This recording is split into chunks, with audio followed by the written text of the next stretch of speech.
Ladies and gentlemen, welcome to a topical video. We are here to discuss the Cruiserweight Division. Not sure if you guys noticed, but as extremely talented and wonderful as the Cruiserweights are, and as great as they were in the CWC, these guys aren't getting over on Raw, and we're here to talk about why. Yeah, guys, I think we're really going to dissect the Cruiserweight division and its issues in this commentary. Partner, I'm going to have you open this baby up here. What do you think the biggest problem is with the Cruiserweight division? Well, I put it in the title of the video. I think that the biggest problem with the Cruiserweight division is that word right there, the division. The fact that these guys interact only with each other and nobody else on the Raw roster. This should have been a huge addition to the Monday Night Raw roster, and it should have bulked up this talent roster by probably close to 20, maybe even 30%. But all it really did was create a separate entity that happens within the confines of Raw rather than along with Raw. I would certainly have to agree with you there. I mean, picture for just a moment, right? If there was a backstage segment between, why not TJ Perkins? He's the champion right now. And maybe he comes across Chris Jericho, who I think is doing the work of his career right now, especially with the segment he had tonight on Raw. And he could pretty much talk about, I was a part of the old Cruiserweight division, that had real athletes and real superstars, and who are you? And, TJ Perkins could fire back, and then you get TJ Perkins versus Chris Jericho. Jericho could even say, oh, Perkins, you've just made the list. And, that makes his profile go up, interacting with somebody the caliber of Chris Jericho rather than just swimming in his own division. So I certainly agree with you, and I think there's a lot of merit in going outside of those confines. And I also wanted to discuss Perkins because I'm actually really glad you brought him up, because I think that he was not necessarily the best choice for a first champion. And I'm not even necessarily just saying that because he's a babyface and a good majority of the Cruiserweights are also babyfaces, so you should have a heel champion.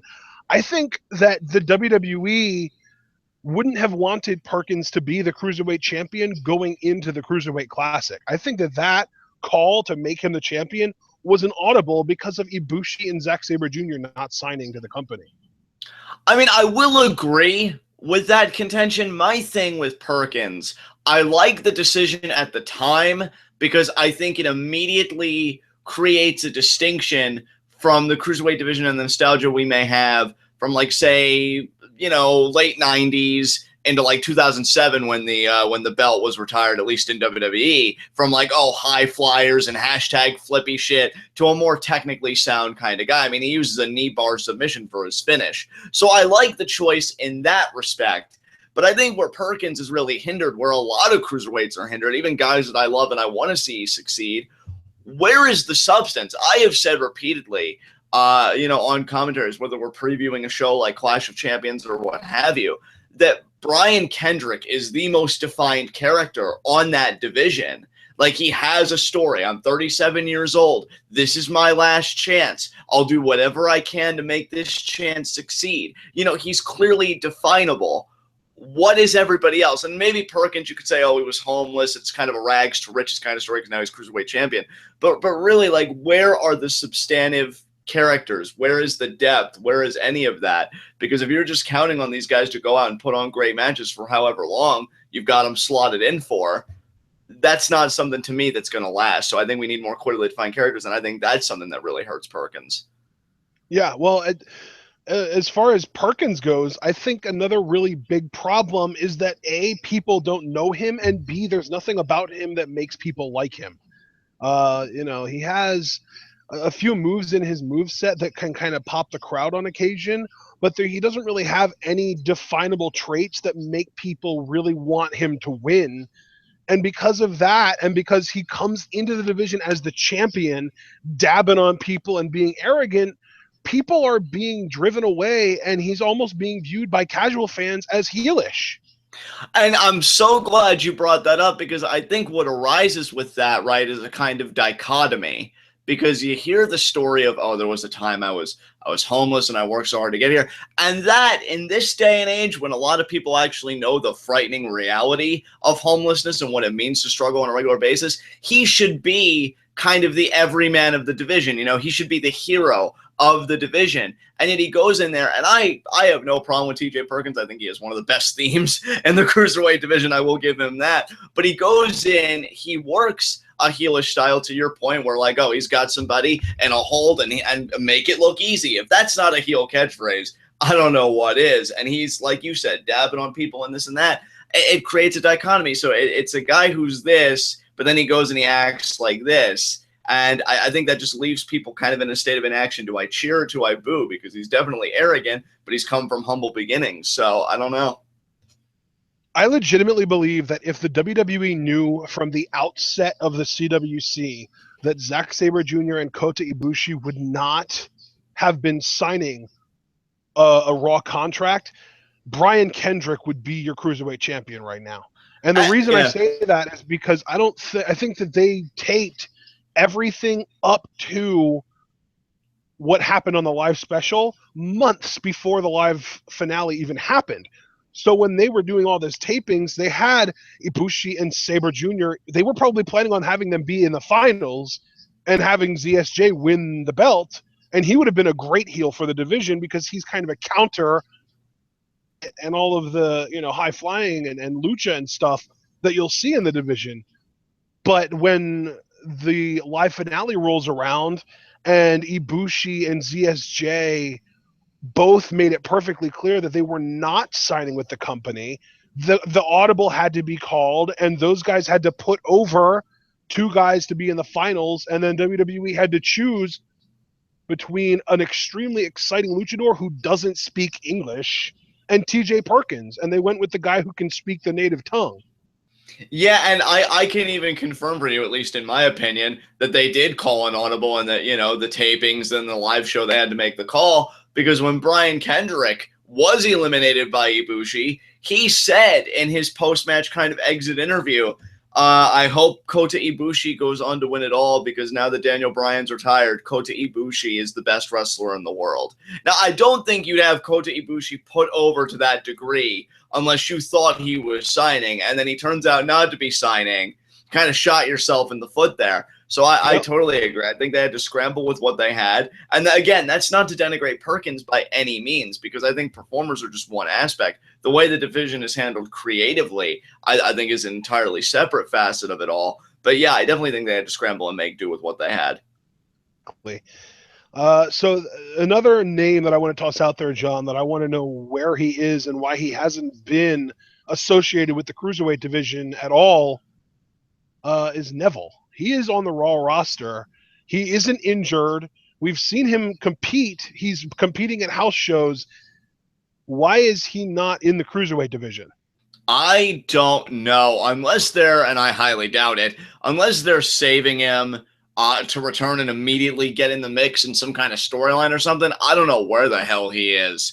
And, it's a shame, because I think he is that guy that's just so identifiable, because, we've kind of grown with Neville all this time, and he's even been exposed to the main roster for a considerable amount of time at this point, that if he were to come in, it's like, oh, we know him, he's legitimate, Red Arrow and all that stuff. He comes in as a complete package for the division, and they haven't tapped into him yet. I'm as perplexed as you are about that fact.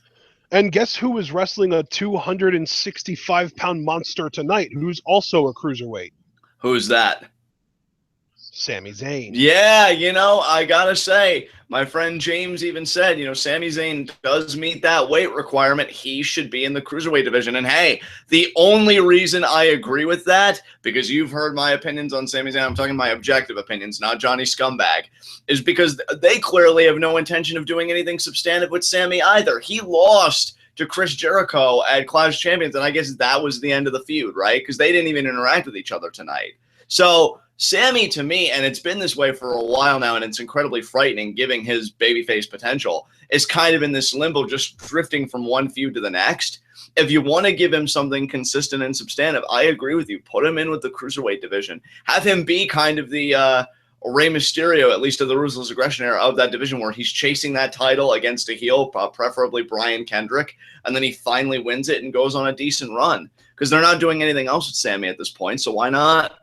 I have one more name that I want to mention, and it's funny because the Cruiserweight Classic, at least at first, was really pushing this idea that cruiserweights aren't just high flyers anymore. There is diversity among cruiserweights in 2016, but I think that the one element that they completely left out of said diversity was talking ability. Guess who else on the Raw roster is under 205? Who's that? Enzo Amore. Right, of course. Oh my God.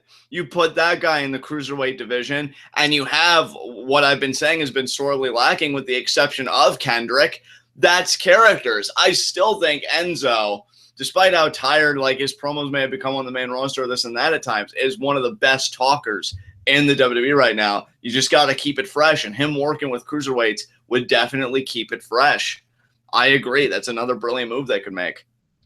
Yeah, and another name, even though Grand Metalik already kind of does fill, and Lince Dorado kind of fill the luchador roles, Sin Cara is also on the Raw roster, and he's 180 pounds. So the problem isn't necessarily that you're not having cruiserweights go against heavyweights. It's that you're not having new cruiserweights go against established cruiserweights. Right, right. Again, it does kind of go back in a way to the problem that you first posed to start the discussion. They don't go outside their division. Yeah, exactly. Even if people outside of that division do meet the weight requirement, it's like there's this invisible fence. Again, I'd mark out if TJ Perkins... Invisible divider? Yeah, you could say that. You could say that, because again, I'd mark out if a TJ Perkins confronted a Chris Jericho, or again, to keep with our examples, if a Rich Swann confronted a Neville and said, you know, I know you've kind of made a name for yourself here on Raw. I want to do the same. I challenge you. And then they go out and they have a barn burner. And plus, I think if you had segments like that, you would show character motivations, which would be the start of building clearly defined characters, which, again, I got a harp on because I think that's a huge freaking problem. So... I don't know, man. And that's the funny thing, because with all the stuff we're talking about and all the names that you've listed, clearly the tools are there. Clearly the potential's there. It's just a matter, as it often is with WWE, and particularly Raw, of putting the pieces together to form a cohesive whole and a beautiful picture. And they can do that with this division. They just haven't done it yet. Yeah. By the way, I've been meaning to bring this up, too. Who are the two main people that usually compete in title matches for the New Day? Kofi Kingston and Big E, which would leave Xavier Woods. Is under 205. Right. Yeah. Crazy, man. And that's another one. And Xavier Woods, you get so many talented in-ring and microphone work performers in the WWE on Raw, on the Raw roster. I'm not saying you need to make these crazy trades, although if you would want to make a trade to SmackDown for a cruiserweight or two and give them Cesaro in return, I don't think anyone would complain about that. But you don't even need to do that. You've got the cruiserweights on your roster. You've got cruiserweights to spare. And the Cruiserweight Classic shouldn't have been a division all in its own. It should have been a talent infusion into Raw. I completely agree. I think you hit the nail right on the head there. And, you know, again, you just bring up examples like Xavier Woods and Enzo Amore, two very charismatic guys that get to do their own thing. Because that's another thing, too. I mean, I love Enzo and Cass, and I do believe Enzo has a bright future. I'm not trying to shortchange him by any means. But it's either been a tag team, or if you notice when it comes to singles, it seems like Cass has really been getting more of the shine. I mean, hell, only, what was it, like last month or 2 months ago at least, he got to compete for the Universal Championship. I think having Enzo in the fold would give him a separate motivation, which would only strengthen the realest guys as a unit. And Xavier Woods the same way. If all he is the guy that plays the trombone and is kind of the hype man and the distraction and the occasional tag partner, you know, I mean, that's fine. He's done very well in that role, but I think it could only add further depth to him as a performer if he threw his hat in the ring of the Cruiserweight division. So, yeah, I mean, I definitely think there's a lot of possibility here. All right, so we've kind of established the main problems and why the Cruiserweight division isn't necessarily getting over on Raw like we expected, and really like it did when it was just the Cruiserweight Classic. You've got all of these guys being thrown in front of a crowd that doesn't necessarily know who they are. They're being given no reason to fight. The champion has no credibility because people don't necessarily know what he did to earn that title. And then Raw wonders why they aren't getting a reaction from the crowd. Right. I mean, hell, I got hot, and I know a few members of my scum squad got hot last week, I believe it was. Yeah, it was last week when TJ Perkins and Tony Nese, they were wrestling, and they were having a solid match, but there were CM Punk, and apparently, from what I was told by Brandon Best, a Chris Benoit chance. And I was hot at the time, and I'm still hot because I think, a crowd, ease up a little bit. I hate the CM Punk chants and what have you. But I think that is a pitfall you're going to run into when you haven't really done anything to kind of build on these guys. Now, I'll give Raw credit. I do think they took a step in the right direction tonight, at least somewhat. You had TJ Perkins and Brian Kendrick's match, which I could have sworn was advertised a week prior as a title match, but that notwithstanding, they gave Perkins a video But then package. they realized, oh, wait, we can't have this be the title match. We need this to be the Cruiserweight title match at the pay-per-view at Hell in a Cell. Right. And, they had Perkins' video package of, I was homeless and coming up from everything, which was great because I think it does give a basis, at least something, anything to grab onto. And the match was solid, but then you get Swan versus Tony Nese, and I love Swan to death. You know what a big supporter of Swan I am, and they gave him a video package, but it just doesn't feel like enough. It feels so minimal and so lacking. They got to go deeper. I want these guys to get mic time. I want these guys to tell legitimate stories because, again, right now, I feel like it's Kendrick carrying this division on his back, and it's crazy because he's not even the freaking champion. They got to do more than what they're doing. More interesting to me. What's that?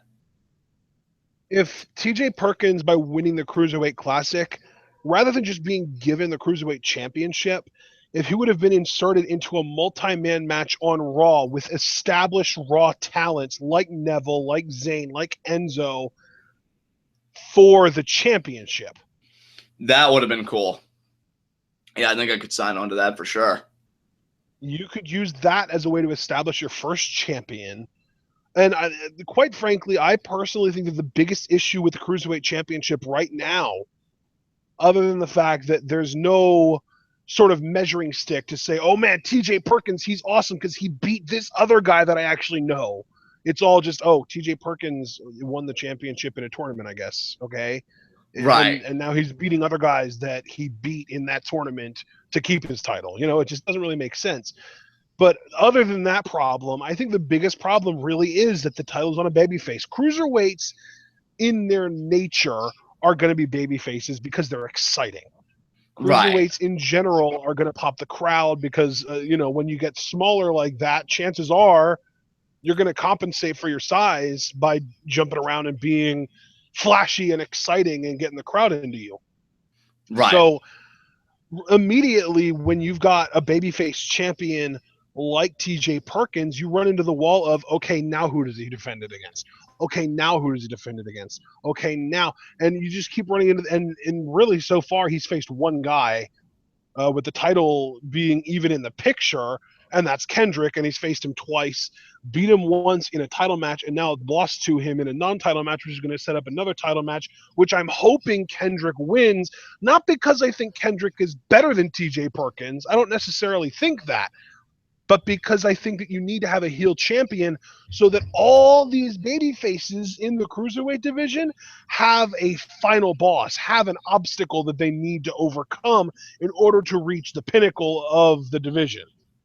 Yeah, to me, I would like at least to start a good 3 heels in the Cruiserweight division, and to me, they'd be Kendrick. I've heard people throw out Noam Dar's name of him coming in as a heel. I do like that idea. And Drew Gulak, when you see how intense the guy is, if you have him up that aggression and just destroy people, I think he could be a believable heel in the division too, at least my opinion. That's 3 heels right there, which I think would go a great deal to solving the problem that you just posed. So, I mean, there were heels in the Cruiserweight Classic. You had Aria Daivari, who was a solid heel. I think that Fabian Eichner, who was kind of like the pre-Tony Nese version of Tony Nese, he's a big bald guy that can fly. He had some heel potential.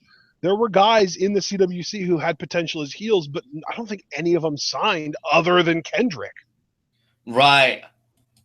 And that's the crazy thing, because I did like Arya Daivari. I did like the heels that were present in the Cruiserweight Classic. I mean, obviously, I love Kendrick to death, but you need more heels than that. Not everything can come back to Kendrick, as splendid a universe as that might be. So again, I think if you tap into a Noam Dar, or you tap into Gulak was the other guy I said, especially Gulak would be a great heel.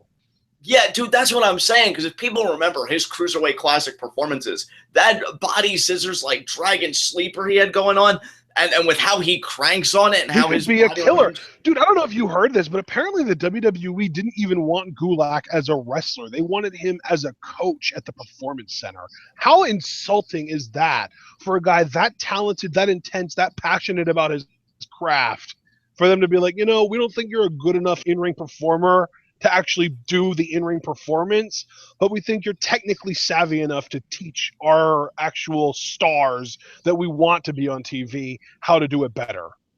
Oh, it's disgraceful, because look, I mean, why not use him? Why would you even consider an alternative of, wait, guys, rather than put this stud in a fucking ring where he could make people, look legitimate and like real scrappers and give heart to the division by being an obstacle, why not have him coach? It's shit like this that make me visibly facepalm. Oh, my God. And, I'm even seeing some people in our chat here, Ashton, saying, oh, maybe Tony Nese could be a heel over Noam Dar. I mean, I could buy that in a way. I mean, he certainly has. But you don't want Nese to be a heel because he is like your John Cena character. He's your big, good-looking guy who can move. You don't want people to boo him. You want him to be your top merch seller. I mean, I do agree with you, but I think what the point I was trying to make was I guess it could work because he's big, because he's a good-looking guy. It's a lot like the argument we make for Roman Reigns, but I do think ultimately... But he's not really intimidating, though. That's the thing. Like, for a heel, you generally, if you want, like, the big heel, like the big sort of monster heel, right, you don't want somebody who's like, got, like, a baby face and, like, the long, fluffy hair. You want a guy who's intimidating. Right. So that's why you really loved Gulak, though, because I do think he fulfills that intimidating criteria. Definitely. So, I mean, if you would tell me that Drew Gulak just freaking mutilated Tony Nese in the middle of the ring, I'd believe it because he is legit as hell. Yeah, definitely. Definitely. Yeah. I don't know. Yeah. There are other heels, too. I mean, we already talked about Mustafa Ali. I love him. He's going to actually be in the Dusty Rhodes Tag Team Classic. I am really looking forward to that. Tommaso Ciampa is already on your roster, and you still haven't turned him heel after how long now? Typical NXT booking, waiting forever to do something that logically should have been done months ago. You also have a guy by the name of Clement Petchot, who went against Cedric Alexander in round one, who is a Frenchman, who is cocky, who could basically be the 2016 answer to Rene Dupree, for God's sakes. And you're not using him. There are options. You've got people that you can use. You're just refusing to go anywhere with any of them. Right. And that's, again, it comes back to a sentiment I expressed earlier. And this isn't just the Cruiserweight division. You could really say this is kind of the tagline for Monday Night Raw. We have all the pieces, but we'll never make a picture. And that is the problem with the division. You've got all these amazing pieces in place. You could solve your heel problem easily. You could solve your charisma and character problem easily. You could give depth easily. None of the problems that we've talked about here in the span of this commentary are difficult problems in my mind. Exactly. Not at all.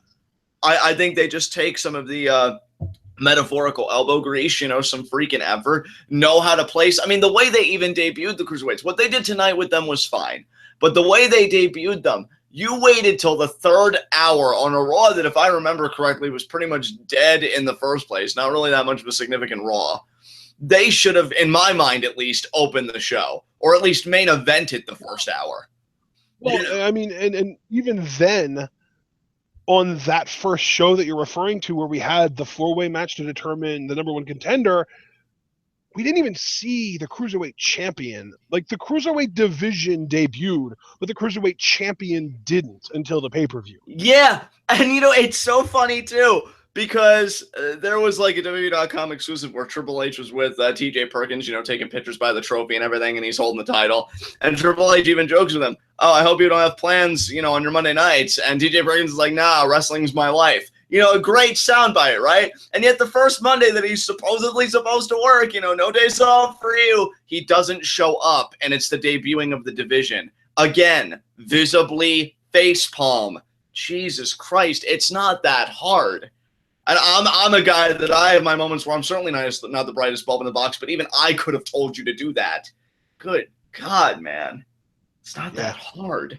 No, it's really not. And really, if you think about it, how many championships are there on Raw?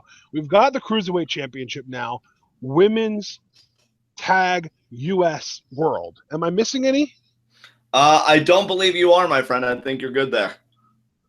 Okay, so that is basically because you've got commercials, right?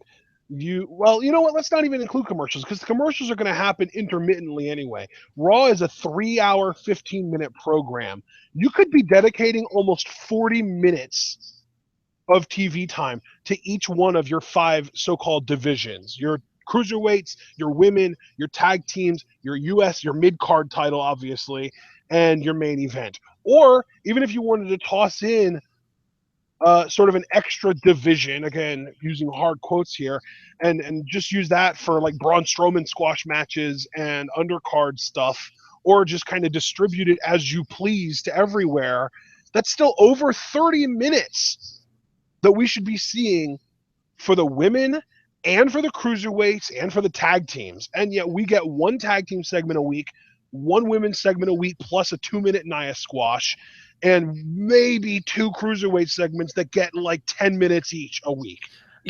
Yeah, I will say WWE is far too focused on useless feuds that nobody gives a shit about. Not even feuds, matches that nobody gives a shit about. Why would I care about Titus O'Neil versus Sami Zayn? That means literally nothing to me. I don't give a shit about Titus O'Neil, and quite frankly, Sami Zayn should be above this by now.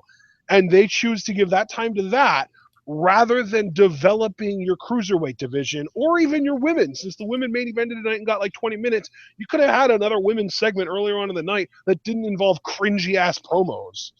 Yeah, I mean, and that's another thing to me. That's another problem that Raw has that, quite frankly, I don't think SmackDown does have. And you could say it's the difference, with 1 extra hour of programming, Raw being 3 hours, SmackDown being 2. But to me, I think it comes more down to writing. They can have quantity of segments, but they're always lacking in quality. Like, sure, the cruiserweights consistently, because I think I've done a good check of it. Ever since they've debuted, I think maybe save for the first night they arrived, they've gotten 2 segments per Raw show. But what are the quality of those segments? How do they stand out? Exactly. They're short, and what do they really do outside of, fun matches? Say this, John. I think the worst part about all these cruiserweight matches, these cruiserweight match segments, is that every single one of them so far, I'm pretty sure, obviously somebody should probably do the research just to confirm, but I'm pretty sure every single one of the cruiserweight matches that we've had so far on Raw TV has had a commercial during the match. Right. And I think that's not how you get your crowd invested in anything. Right. Especially with, hey. Like the thing, I'm sorry to cut you off. I just wanted to say the whole thing with the idea that we're going to go to commercial in the middle of a match. The reason they do that is because they think that that's the only way that people are going to stay tuned in, is if they think they're going to miss part of the match on the other side of the commercial. But the problem is when you don't have people in the ring that you've gotten people to care about with decent writing, nobody's going to stick around for that. Exactly. All the problems connect. And I find it funny that a division that's predicated on its excitement and its innovation, you want to break things up. Like, to me, when I think cruiserweights, no matter the style, whether they're technically sound or they fit, more the mold that we usually conceive with cruiserweights, high flying and all this stuff, I look at it as a roller coaster ride, a shot of adrenaline in a 3-hour program. Why would you want to break that shit up? And see, again, this is where I feel like Lucha Underground really benefits. They time their commercials so perfectly that if you're in the throes of a really compelling match, you're not leaving it. You are staying with that match from bell to bell, or at the very least when they know there is a low point, and you don't even miss anything when they come back anyway. So I don't get it, man. I think it's structural issues, writing issues, but again, all easily resolvable. That's what's really the hair puller of this whole thing. I just hope they can get it together soon because I want to support this division. There are many great performers in there, but man, some real head scratching decisions. Exactly. And also, one of the biggest reasons that this WCW Cruiserweight division was as successful as it was because it was predictable. And I don't mean predictable as in like you knew who was going to win or you knew what moves are going to happen. I mean predictable as in like you could put on your schedule, you knew that at a certain time of night, it was, I don't remember the exact, because I don't remember when it started. I feel like it was an 8 to 11 show. It might have been 7 to 10. I don't fricking remember. But at the beginning of every episode of Nitro, you could pencil in that you're going to get a freaking promo or a cruiserweight match. Either way, you knew that was, you can't miss stuff because that had some of the most incredible athletes in the world and you wanted to see it. Raw has no consistency with when the cruiserweights are going on.